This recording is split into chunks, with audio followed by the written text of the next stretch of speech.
প্রাথমিক TET 2014 OMR case অর্থাৎ WPA 2005/2022 Shantanu সিটের যে মামলাটি, সেই মামলাটি আজকে কোর্ট নম্বর 13-তে জাস্টিস রাজাশেখর মান্থার সিঙ্গেল বেঞ্চে হেয়ারিংয়ের জন্য লিস্টেড হয়েছিল 8 নম্বর সিরিয়ালে।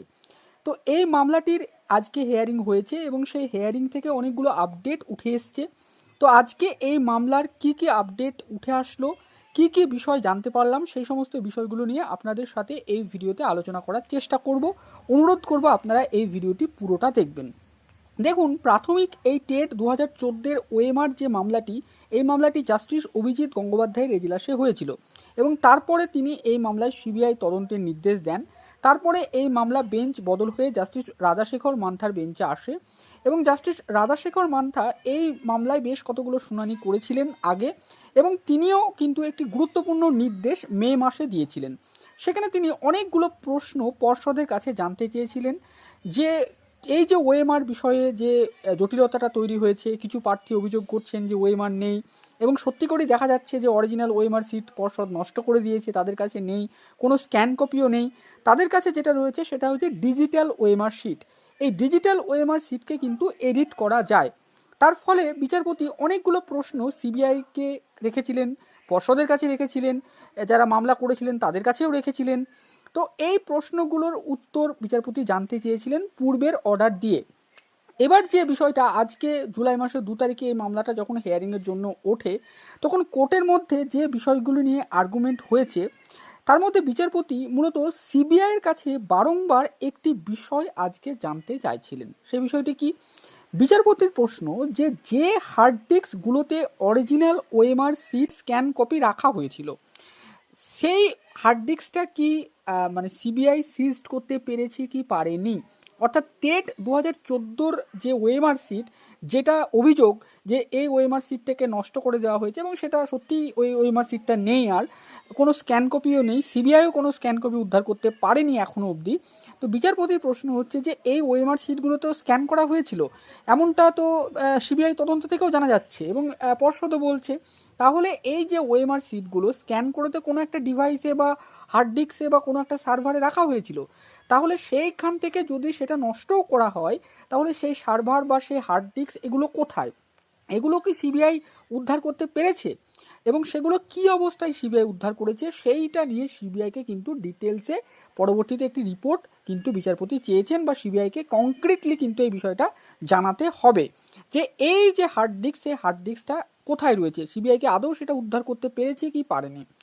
এছাড়াও বিচারপতি আরও কিছু প্রশ্ন করেছেন সিবিআইয়ের কাছে, যেমন এই যে সিবিআই যেটা বারবার বলে এসছে আগে যে তারা ওএমআর সিট কোনো কিছু পায়নি, সেগুলোকে নষ্ট করে দেওয়া হয়েছে। তাহলে বিচারপতির প্রশ্ন যে এই ওএমআর সিটগুলো যদি সত্যিই নষ্ট করে দেওয়া হয়ে থাকে, তাহলে কারা কারা এর সাথে জড়িত, ফার্দার কি কি আর জানতে পারলো সিবিআই, এই ম্যাটারটাও বিচারপতি জানতে চেয়েছেন। এবং আরেকটা প্রশ্ন যে কেন এই ওএমআর সিটগুলোকে উদ্ধার করা যাচ্ছে না, বিচারপতির প্রশ্ন যে যদি কোনো ডিভাইসে ডিজিটালি কোনো তথ্য ডকুমেন্ট আকারে রাখা হয়, সেটা যতই ডিলিট করে দেওয়া হোক তার তো একটা ফুটপ্রিন্ট থেকেই যায়, তার তো সেটাকে তো একদম মুছে ফেলা সম্ভব নয়। এখন টেকনোলজি এত উন্নতি হয়ে গেছে, তো সেটা তো কোনোরকমভাবে উদ্ধার করা সম্ভব। তো সেইটা কেন উদ্ধার করতে পারছে না সিবিআই? সিবিআইয়ের কি কোনো ধরনের কোনো সহায়তার প্রয়োজন রয়েছে? এক্ষেত্রে বিচারপতি এটাও সিবিআইয়ের কাছে বলেন যে তাদের কি কোনো সহায়তার প্রয়োজন রয়েছে, তাদের কি কোনো অন্য এজেন্সির প্রয়োজন রয়েছে এই বিষয়ে, যে তারা এই উদ্ধারকৃত ডাটাটাকে বা মুছে ফেলা ডাটাটাকে তারা উদ্ধার করবে। তো এই বিষয়ে বিচারপতি প্রশ্ন করেন। তো এই নিয়ে সিবিআইকে ডিটেল মানে বিষয়টা জানাতে হবে যে তারা এই ম্যাটারটা নিয়ে তারা কি কদ্দূর পেয়েছে, সেই বিষয়টা তাদেরকে 5 তারিখে অর্থাৎ শুক্রবারে একটা রিপোর্ট দিয়ে তাদেরকে জানাতে হবে। তো এরপরে যারা ইন সার্ভিস টিচার ছিলেন বা যারা আরও অন্যান্য ছিলেন টেট 2014-র অ্যাডিশনাল পার্টি হিসেবে যারা যুক্ত হয়েছিলেন, তারা মূলত আজকে একটি গুরুত্বপূর্ণ পয়েন্ট নিয়ে কথা বলেছেন। সেই পয়েন্টটা কি? সেই পয়েন্টটা হচ্ছে মেনটেনেবিলিটি। এই মেনটেনেবিলিটি বিষয়টা কি? মেনটেনেবিলিটি বিষয়টা হচ্ছে যে কোনো একটি মামলা আদৌ গ্রহণযোগ্য কি গ্রহণযোগ্য নয়। অর্থাৎ আমি একটি মামলা কোর্টে করব একটি বিষয়ের ওপর, কোর্ট প্রথমে দেখবে যে আদৌ কি ওই মামলাটা প্রাসঙ্গিক না প্রাসঙ্গিক নয়। যেহেতু টেট 2014 পরীক্ষা নেওয়া হয়েছিল 2015 সালে, তারপরে রেজাল্ট বার হয়েছে 2016 সালে, তারপরে 2016 সালে একটি রিক্রুটমেন্ট হয়েছে, তারপরে 2020 সালেও আরেকটি রিক্রুটমেন্ট হয়েছে, তারপরে 2022 সালেও যে রিক্রুটমেন্ট সেখানেও টেট 2014 থেকে নিয়োগ হয়েছে। তো এতদিন পরে গিয়ে 2020, 21 সালের 22 সালের দিকে যে মামলাটা হয়েছে, মূলত 2022 সালে মামলা হয়েছিল এইটা। তো এই এতদিন পরে অর্থাৎ 14 সালে টেট, 2022 সালে, মানে দীর্ঘ 8 বছর পরে গিয়ে মামলা হলো। তো এর জন্য এই মামলাটা আদৌ কি মেনটেনেবল, এই প্রশ্নটা বারবার তুলছেন যারা মূলত এই মামলায় অ্যাডিশন অফ পার্টি হয়েছেন তাদের বক্তব্য হচ্ছে যে এই মামলাটা আদৌ মেনটেনেবল নয়, এই মামলায় অনেক কিছু ভুলভ্রান্তি রয়েছে। এই মামলাটাকে বিচারপতি যাতে করে আর এন্টারটেন না করে, যাতে করে খারিজ করে দেয়, এবং এই মামলায় যে মূল বিষয়বস্তু ছিল সেখান থেকে পিটিশনাররা সরে এসছেন, এমনটাও অভিযোগ তারা করেন। এখন বিচারপতি বলেছেন অবশ্যই তিনি এই পয়েন্টটি অর্থাৎ মেনটেনেবিলিটি যে বিষয়টা তুলছেন সে অন্য পার্টিরা, সেই পয়েন্টটি তিনি অবশ্যই দেখবেন, আগামী দিন তিনি শুনবেন যে সত্যি এই আদৌ এই ম্যাটারটা মেনটেনেবল কিনা। এবং তিনি সিবিআইয়ের কাছে যে প্রশ্নগুলো জানতে চেয়েছেন, আজকে অনেকগুলো প্রশ্ন তিনি জানতে চেয়েছেন, যতটুকু খবর আমরা কালেক্ট করতে পেরেছি তার ভিত্তিতেই এই ভিডিওতে আপনাদেরকে বিষয়গুলো বলছি।